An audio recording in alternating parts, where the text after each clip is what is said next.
Maaf mengganggu waktunya sebentar, kurang lebih 20 menit. Saya menghadap Bapak karena akan ada wawancara tentang kegiatan daripada modul calon guru penggerak tiang, yaitu tentang demonstrasi kontekstual, yaitu tentang pengambilan keputusan berbasiskan kebajikan sebagai seorang pemimpin. Mungkin nanti yang akan mengajukan beberapa pertanyaan kepada Bapak, sudi kiranya nanti Bapak memberikan tanggapan tentang hal-hal kasus, terutama kasus dilema etika dan kasus-kasus yang pernah ada di sekolah kita. Oke. Untuk mempersingkat waktu, pertanyaan pertama yang saya tanyakan kepada Bapak yaitu, kita mulai dari pertanyaan pertama. Selama ini bagaimana Bapak dapat mengidentifikasi kasus-kasus yang merupakan dilema etika atau rujukan moral yang ada di sekolah? Terima kasih Pak Agus dalam menunjang tugas dari guru penggerak, di mana selama ini di dalam melaksanakan atau memutuskan atau membuat suatu solusi dalam pelanggaran etika di sekolah. Yang pertama itu harus ada informasi anak yang melanggar tersebut. Setelah itu kita berikan wali kelas yang nanti menangani masalah tersebut. Setelah itu ke guru BK, habis itu baru kepada kepala sekolah. Di mana kalau sudah sampai kasus itu atau pelanggaran yang disampaikan oleh kepala anak itu sampai kepada kepala sekolah, itu jelas kita itu ada beberapa kriteria sejauh mana pelanggaran etika itu dilanggar oleh siswa tersebut. Dan di sini kita juga tidak harus menjustis anak tersebut bahwa anak itu salah. Mungkin ada melatar belakangi kenapa dia sudah berbuat seperti itu. Yang jelas kita sebagai orang tua di sekolah, terutama kelas sekolah, tidak harus anak itu dihukum dan sebagainya. Pasti ada jalan keluar yang bersifat kemanusiaan atau humanis. Jadi pelanggaran etika itu bisa dikatakan kita harus mengetahui latar belakang anak tersebut. Setelah itu baru kita bina bersama Bapak Ibu guru yang ada di sekolah, terutama pada wali dan guru BK. Yang lebih penting juga adalah watak kesiswaan. Dari timlah kita akan membina anak tersebut sehingga mudah-mudahan anak itu bisa, yaitu aja. Berarti pada intinya kalau ada pelanggaran dilema etika di sekolah, kita artinya mencari informasi dulu apa penyebabnya dia melanggar di kelas sekolah. Setelah itu kita serahkan dulu kepada wali, kalau sudah bisa ditangani nanti ke guru BK. Setelah itu baru bagian kesiswaan, setelah itu baru Bapak yang menangani terakhir tentang kasus anak. Harus kita ada latar belakang ribet dan tapi kita itu sebenarnya langsung menjadi anak itu salah. Mungkin ada yang latar belakang dan selanjutnya kita bina. Terus, baik Pak, untuk pertanyaan yang kedua, bagaimana Bapak menjalankan pengambilan keputusan di sekolah, terutama untuk kasus-kasus di mana ada dua kepentingan yang sama-sama benar dan sama-sama memiliki nilai kebajikan? Ya, apa yang saya sampaikan tadi, yang jelas runutan dari permasalahan itu yang disampaikan seperti itu. Namun sini karena kalau memang ada permasalahan itu yang dilanggar oleh anak itu mempunyai atau dua anak itu mempunyai kebenaran yang sama, berarti di sini kita harus saling memahami daripada masalah anak tersebut. Yang jelas ini di sini kita tidak boleh memihak satu sama lain, apalagi dia itu mempunyai kebenaran yang sama. Harus saling memahami dan saling mengetahui dan mempunyai kesadaran yang tinggi. Kita mengambil keputusan yang tepat memang itu agak berat, tapi bagaimana cara kita itu agar anak itu yang satu tidak disalahkan, yang lain dibenarkan, atau anak ini dihukum dan anak ini tidak. Nah, inilah perannya kepala sekolah untuk membuat suatu keputusan yang jelas. Keputusan kepala sekolah itu tidak memihak satu sama lain. Berarti pada intinya di sini kita mengasih pendidikan karakter intinya pada anak ya, supaya nanti apa yang dia langgar nanti bisa diperbaiki ke depannya. Jadi untuk yang ketiga nih kita langkah-langkah atau prosedur apa yang Bapak lakukan biasanya kalau ada kasus seperti ini, Pak? Yang pertama, di sekolah itu kan punya tata tertib. punya tata tertib yang harus diikuti oleh siswa yang berada di sekolah tersebut. Itu yang pertama, tertib. Yang kedua, juga ada aturan-aturan yang lain yang memang mengikat terhadap sekolah. Itu yang kita pakai pakai regulasinya. Kita pakai regulasinya, namun di sini juga secara kemanusiaan juga kita pakai. Kemanusiaan kita pakai sehingga anak itu bisa berubah.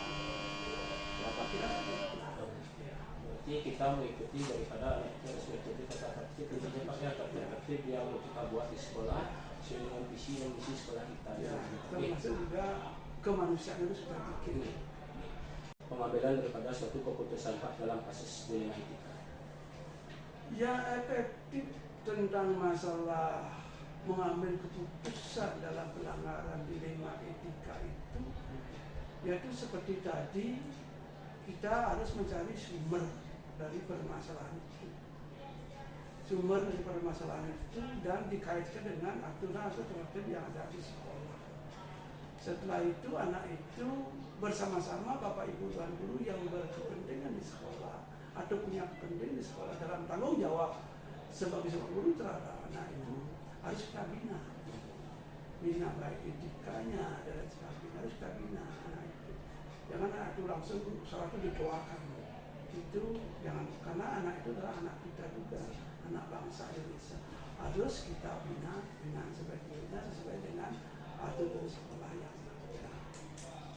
Berarti langkahnya itu adalah kita mencari sumber permasalahannya dulu, setelah itu kita bina anak, tidak boleh kita memvonis daripada anak tersebutnya karena kita tidak tahu akar atau ujung permasalahan. Sebelum kita mengetahui, jangan kita hukuman harus hukum gini, harus hukumannya manusia, kemanusiaan hukumnya, tidak boleh hukumnya, karena kita itu namanya sekolah adalah membina.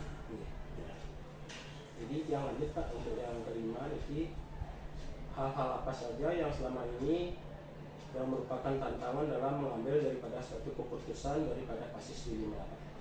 Nah, tantangan yang sebenarnya kalau sekolah itu kalau sudah semuanya memahami tentang sekolah sebenarnya tidak terlalu gini, tidak terlalu sulit. Namun tantangan yang berat itu adalah karakter siswa.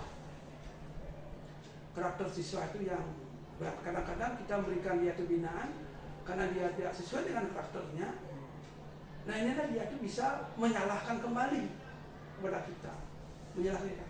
Nah inilah peran penting guru-guru dan kepala sekolah dalam membina siswa tersebut. Yang kedua, kalau ini ada masuk ke ranahnya orang tua, kalau memang orang tuanya kan bermacam-macam karakternya, ada ini ada itu, kadang-kadang orang tua tidak tahu permasalahan bahwa pengakuan anak itu bahwa ya benar itu juga tantangan bagi kita di sekolah.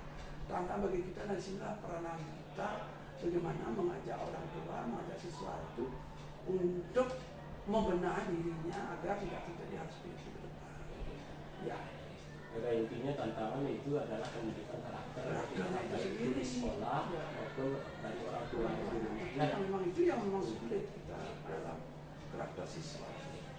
Tapi dengan pendidikan karakter kita yang karakter sekolah, mudah-mudahan anak itu bisa. Jadi inti selanjutnya yang lanjut untuk yang keenam, apakah Bapak memiliki sebuah jadwal tertentu dalam penyelesaian daripada kasus dilema etika yang ada di sekolah? Kalau masa jadwal tertentu tidak ada.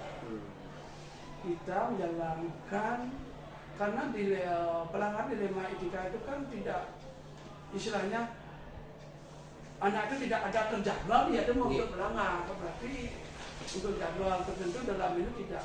Kalau anak itu ada pelanggaran dilema etika ya kita selesaikan. Artinya sewaktu-waktu. Berarti jadwalnya tidak ada, kita kan tidak tahu kapan dia melanggar. Salah satu contohnya kayak terlambat, itu Pak, dia terlambat datang karena alasan dari kesibukan orang tua dan lain sebagainya. Itu memang tantangan kita di sekolah.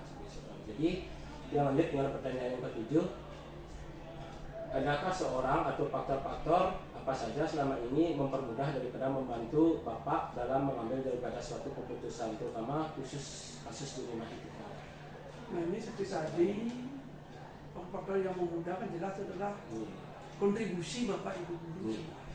Kontribusi Bapak Ibu guru semuanya, di mana dalam rapat sudah kita sampaikan bahwa peranan guru itu bukan di mengajar saja. Peranan guru itu adalah membimbing, membina, mengarahkan siswa tersebut. Di sanalah kita tidak bisa menyelesaikan sendiri.